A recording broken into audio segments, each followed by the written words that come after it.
Hello, this is Calamash from Tiras, and I am here to do a brief rundown on the Warlords of Draenor Death Knight talent Breath of Sindragosa. It's a little bit of an odd duck in that it requires a deal of cooldown stacking, really has to be used in conjunction with Plague Leech, and is pretty much our go-to for single target but not AoE situations. Right now, at level 100 in Warlords of Draenor, Death Knights are in a weird situation. We use Breath of Sindragosa for single target and cleave, Necrotic Plague for massive AoE and spread AoE, and I've personally found that Defile is the best choice for trash because it does sort of reasonably well in both situations, but not really well in either. However, it's adaptable and you can make mistakes and not be completely destroyed in terms of your damage output. Breath of Sindragosa really does not lend itself well to poor planning. As such, it requires a very specific gear setup. The legendary ring from Warlords of Draenor is a force multiplier for this. It increases dramatically the amount of damage output you're going to be seeing. Likewise, the Vial of Convulsive Shadows is, despite it being several tiers behind the current tier, everything else I've got here is Mythic or Mythic Warforged, aside from a couple of pieces of Heroic set. The 685 version of Vial of Convulsive Shadows is still worth using, especially in a Breath of Sindragosa situation, and that is because using it, I will jump up from 53% completely unbuffed multi-strike to about 81%. In full raid buffs, that gets me very close to 100% multi-strike, and since our best stat due to necrosis is multi-strike, it stacks, it increases the amount of damage we get from Thrasis. In a nutshell, it hits incredibly hard, and it's always worth using in a single target situation.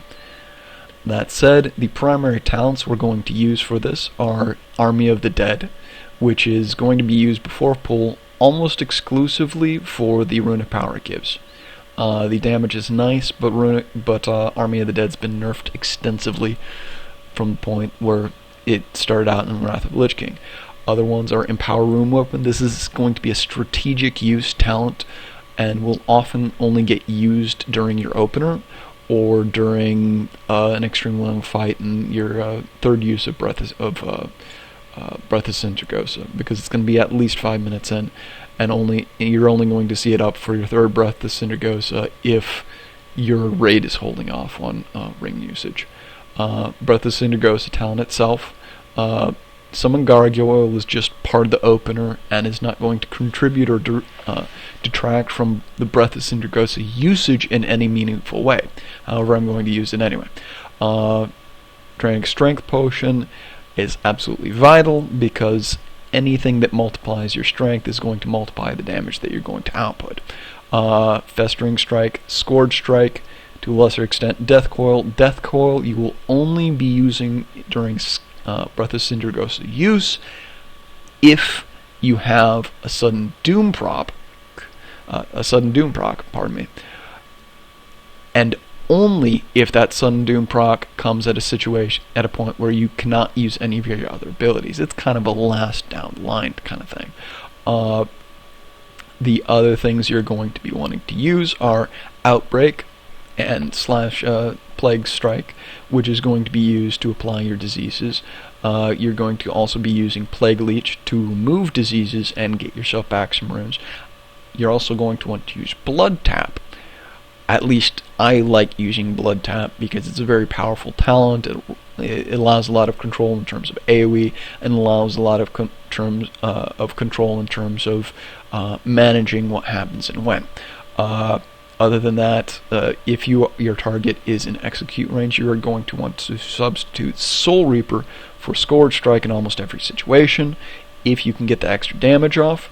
I've seen more than a few people use the Monstrous Blow from a ghoul in the middle of their ring cooldown, and I've also Seen more than a few people use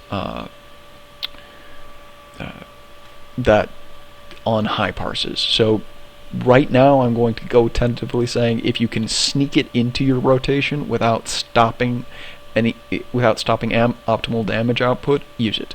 Last and not least are Blood Boil, which you will be using if diseases fall off multiple targets.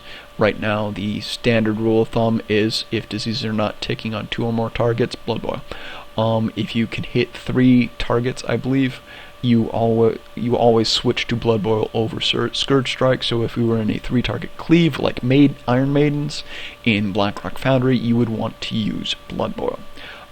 Last is Anti-Magic Shell, which is a powerful cooldown that we're going to use. I can't use it here, but you would interject it into your Breath of Sindragosa use to cheese some extra runic power.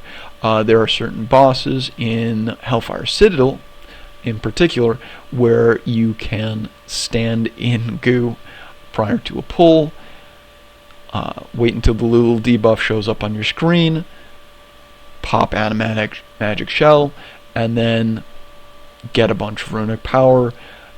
Wait until Anti-Magic Shell comes off cooldown. If the wait before that particular boss, if it's a progression boss, is long enough, use it again, and eventually end up with a full bar of runic power before you even start a boss fight. That is what could be described an ideal situation for Breath of Sindragosa usage. Full or near full runic power, Anti-Magic Shell off cooldown, everything else off cooldown, ready to go. And Army of the Dead is going to generate 30, so starting a pull with 75 runic power, so you can just Festering Strike, Scourge Strike, pop Breath of Cindy, or even just pop Breath of Cindy right after you get up into melee range on the opener. Boom! That would be the best possible situation. That said, I'm going to probably screw up my opener a couple of times, so I'm going to split up this explanation and the opener itself into 2 videos, which will be followed and linked in the description. Thanks everyone, and goodbye.